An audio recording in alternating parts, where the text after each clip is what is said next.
Cuando uno hace la pregunta de qué es lo nuevo, hay relativa coincidencia y transparencia. Cuando uno hace una pregunta por la novedad, básicamente contestamos todos de la misma manera. Cuando nos preguntamos por lo actual, en general nos corremos más a coyunturas. No tanto a lo técnico, no tanto al producto, al objeto, sino que cuando decimos, bueno, ¿y qué pasa con lo actual? Y ahí es donde en vez de la publicidad y la tecnología lo que aparece es el noticiero como modelo. Lo actual está hoy muy encerrado en un modelo lingüístico, un modelo ideológico, claro, de presentar lo que se supone es lo real, actual, como información y noticia. Y por supuesto como opinión de los oyentes que siempre dicen los quiero mucho, me paso todo el tiempo escuchándolos, pero que de alguna manera, para que nos entendamos, también la escuela se puede transformar en una trampa de lo actual, ¿no? Y hacer como una escuela coyuntural, amenazada todo el tiempo por lo nuevo y lo novedoso, pero donde lo contemporáneo va quedando como afuera. ¿Qué es lo actual hoy? Bueno, hay que hacer tal cosa porque es como si la escuela fuera apenas la imagen del tránsito, el tiempo y la temperatura. Yo lo llamo así, que es el modelo de las 3 T, digamos, donde efectivamente me falta agregar el crimen, probablemente el asesinato, los suicidios, los horóscopos, el deporte, me falta eso. Pero a veces tengo la impresión cuando entramos en una comunidad escolar que las comunidades escolares se han vuelto muy permeables al modelo del noticiero, y que perforar ese modelo del noticiero, más lo novedoso, las últimas tablets, más la novedad o lo nuevo, que es las nuevas tecnologías, estamos ahí frente a un cambio radical en nuestra percepción de qué es conversar en lo educativo, y entonces lo que hay que, parece, sacrificar hoy en día es lo contemporáneo. Cuando uno le pregunta a la gente qué es contemporáneo para usted, para usted, para usted, ahí es donde se vuelve interesante el mundo. Ahí se vuelve interesante el mundo. Contemporáneo para mí, por ejemplo, qué sé yo, Shakespeare es contemporáneo para mí, por ejemplo. Una cierta obra musical del 1400, del 1500 me es contemporánea. Menudo no me fue contemporáneo, claramente. Sí. No me fue contemporáneo. Acabo de crear una desilusión en diario. Claro, entramos ahí en un plano de cierta subjetividad, ¿no? Pero realmente al hacerse uno la pregunta, ¿qué es lo contemporáneo? Las respuestas son fascinantes.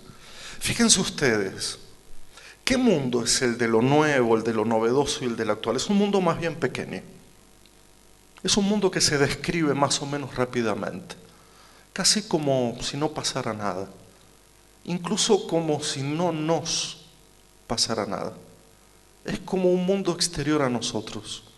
Es como si ese mundo que ponemos ahí en común no fuera nuestro mundo, no fuera un mundo ajeno, distante, indiferente. Pero cuando hablamos de lo contemporáneo, ahí empieza a pasar como lo que me conmueve, lo que me aterra, lo que me gobierna, lo que me fascina, lo que me ha hecho vivir, el deseo, la perturbación, la memoria. El mundo de lo contemporáneo es un mundo ancho, es un mundo hondo, y creo que vale la pena no sacrificarlo en nombre de lo nuevo y lo novedoso. Vale la pena que como educadores como mínimo, ¿no?, nos preguntemos acerca de si aún no nos queda la tarea, que no es una tarea romántica ni una tarea melancólica, no la estoy poniendo en esos términos, aunque no me parecería mal, pero como de presentar un mundo un poquito más hondo, un poquito que se vaya un poco más para atrás, que no sea un mundo solo del futuro, que no sea un solo el mundo del alcance de todo en el Google o en los buscadores.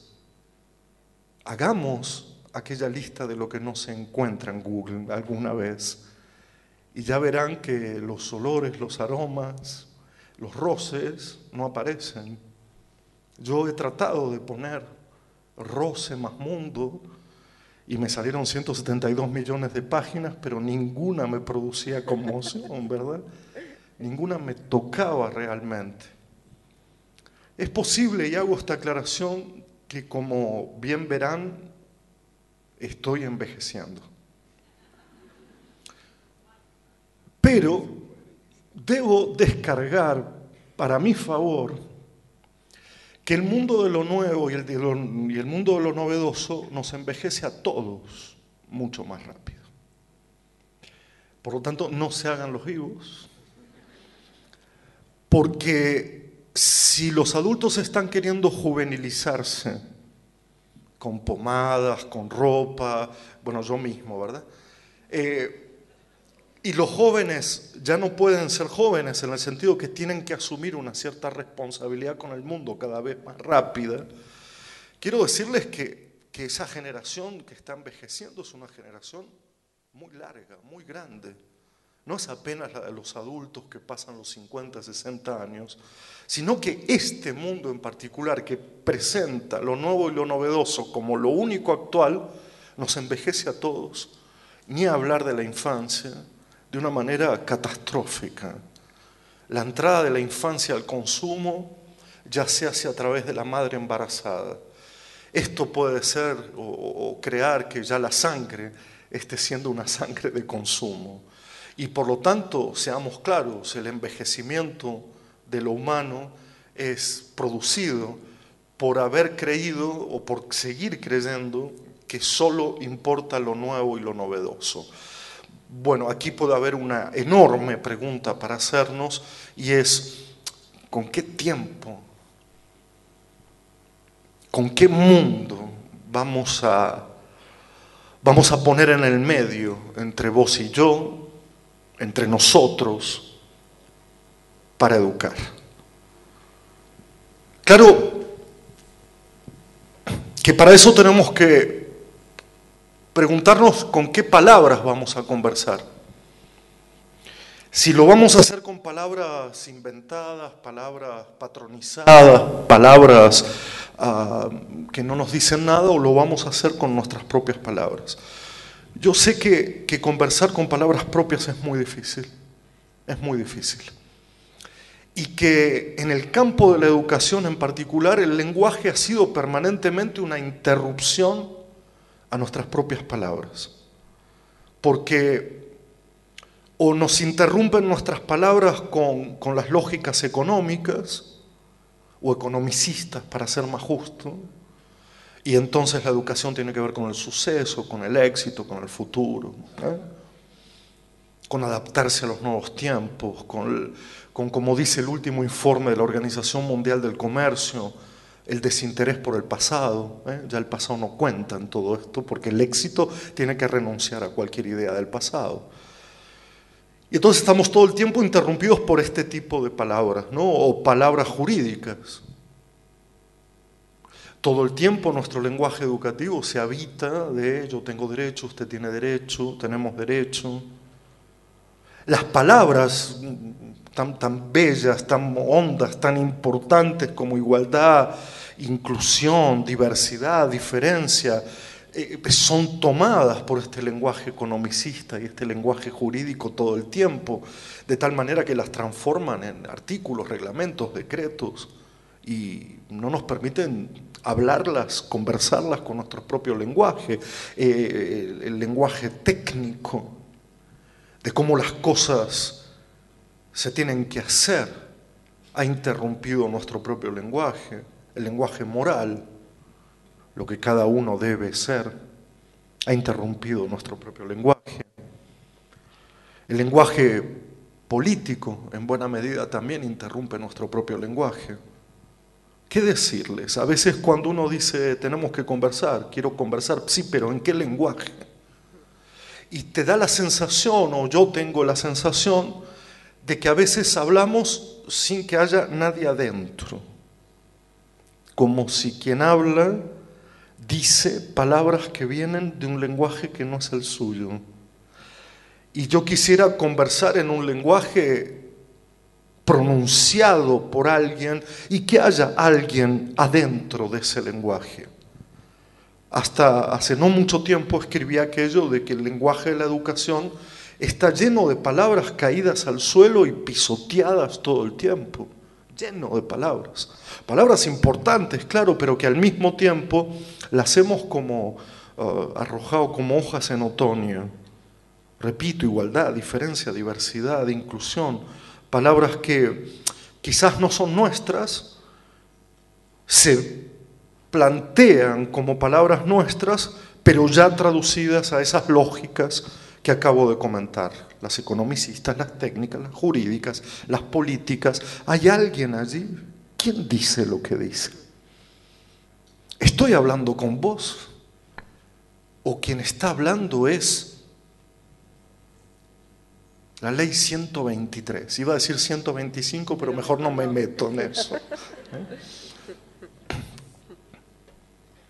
Creo que para hablar de las palabras que nos interesan, de las palabras que nos preocupan,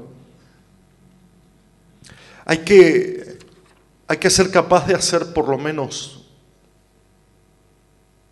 a mi modo de ver y humildemente lo voy a decir, 3 movimientos imprescindibles.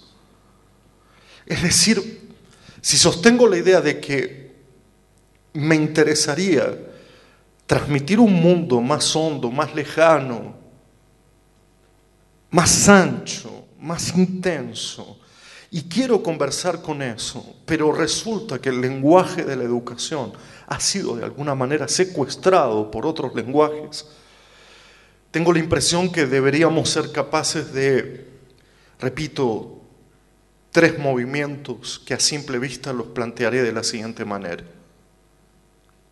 El primero, el más curioso, a veces parece muy banal lo que digo en este sentido. Devolver la educación a la patria de los afectos. Devolver o llevar por primera vez. No sé si alguna vez estuvo allí.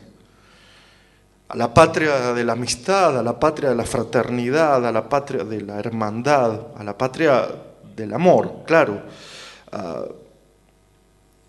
Porque cuando uno está en la patria de los afectos,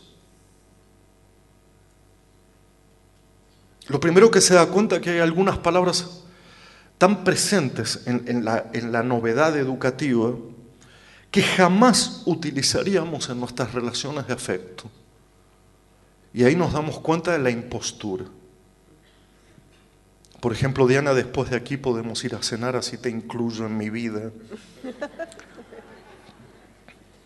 O mañana están todos invitados a un desayuno para que conozcan a mis amigos diversos.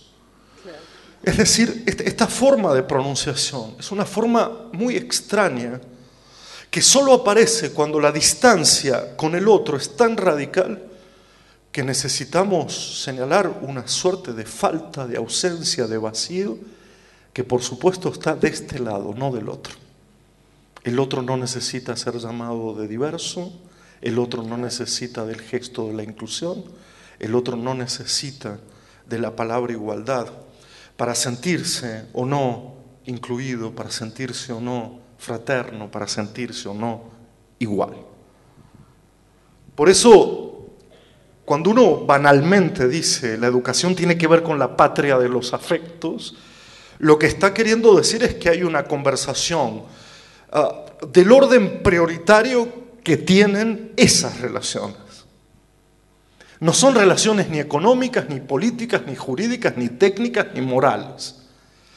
La educación es una relación con otros desconocidos, ya veremos si a conocer o no, pero con otros desconocidos, cuya naturaleza, la naturaleza de la relación, tiene más que ver con la naturaleza de los afectos implicados en las relaciones de amistad, de hermandad, de fraternidad, que con las jurídicas, técnicas, políticas, etc. O en todo caso, démosle a la idea de política un sentido mucho más amplio, como quieren algunos filósofos que hablan de la política de la amistad, de la política de la amistad, de la hermandad, de la fraternidad, etc. Pero lo que quiero decir con esto, en este primer movimiento, Devolver la educación o anclar la educación a la patria de los afectos podría permitirnos utilizar nuestras propias palabras y establecer una relación, porque estar en el afecto significa afectar y dejarse afectar. Por lo tanto, no es solo un amor positivo, sino que aquí se trata de la fricción, de la contigüidad, del enojo, del amor también, pero cuyo límite sería la completa indiferencia. Indiferencia.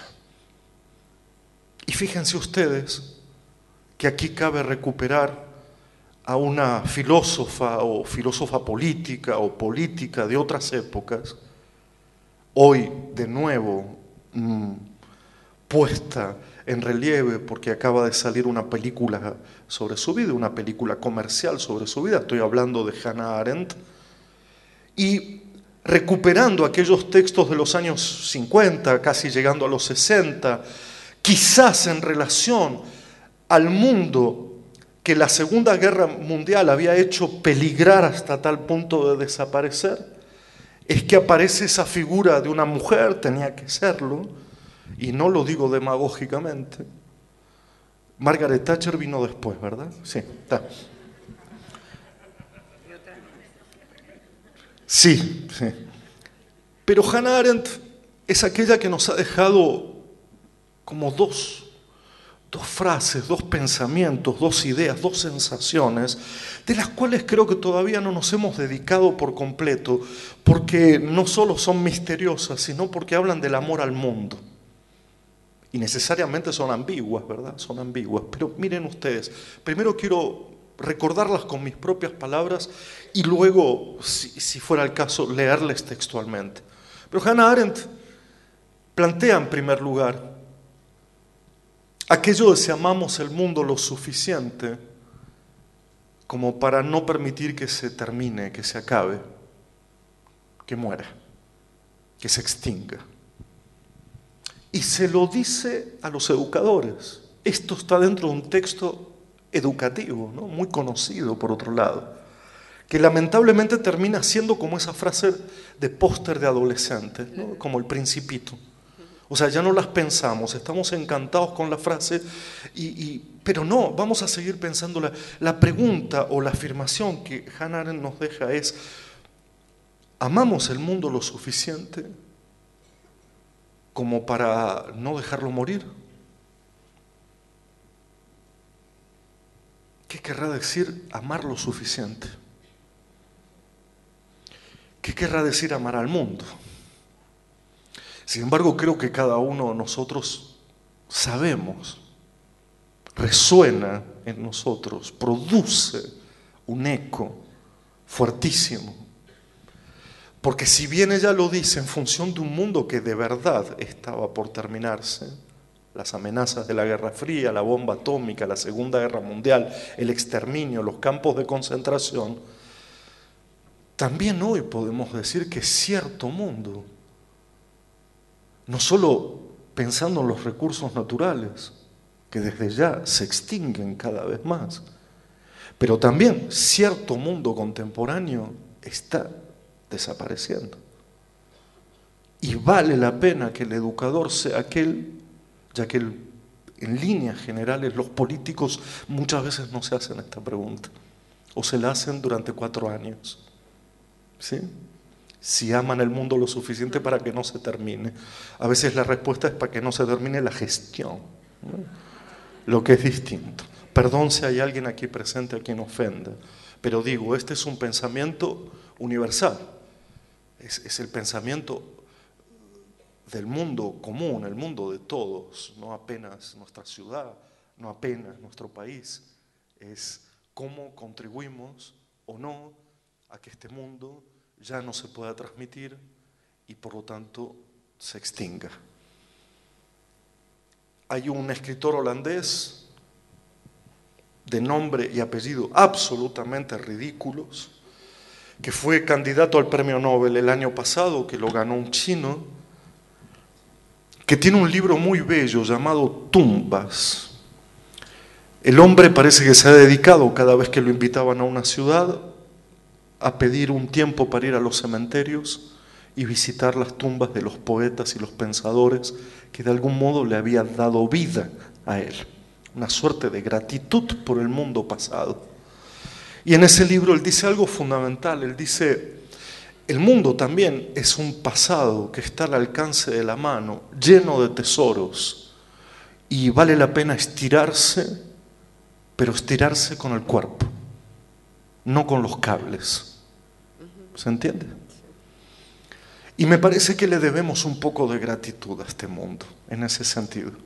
Y por eso la pregunta de Hannah Arendt tiene sentido, que es preguntarnos, aunque nos duela la cabeza, aunque nos duela el alma, si amamos el mundo lo suficiente como para no contribuir a su desvanecimiento.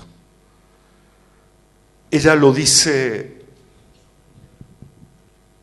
también en un segundo momento en relación a lo nuevo, a lo joven, a lo que aparece, a lo fecundo. Si nosotros no amamos lo suficiente al mundo, pues entonces hay que dar paso a lo que nace, no hay que obstaculizar lo nuevo que encarna el recién nacido y en todo caso correrse, en todo caso salirse, no interrumpir lo nuevo. Pero lo nuevo aquí no tiene nada que ver con la novedad que he venido a plantear, sino que tiene que ver, repito, con lo fecundo. Y cuando Hannah Arendt se pregunta en ese segundo momento, luego de preguntarse por amor al mundo, se pregunta si amamos a los demás lo suficiente. Y fíjense ustedes, como para no dejarlos con sus propios recursos. ¿Esto qué quiere decir? Que si amamos a los demás, deberíamos de alguna manera intentar contribuir a que no vivan solo a partir del modo en que han nacido, sino que puedan vivir más allá de las formas que han nacido.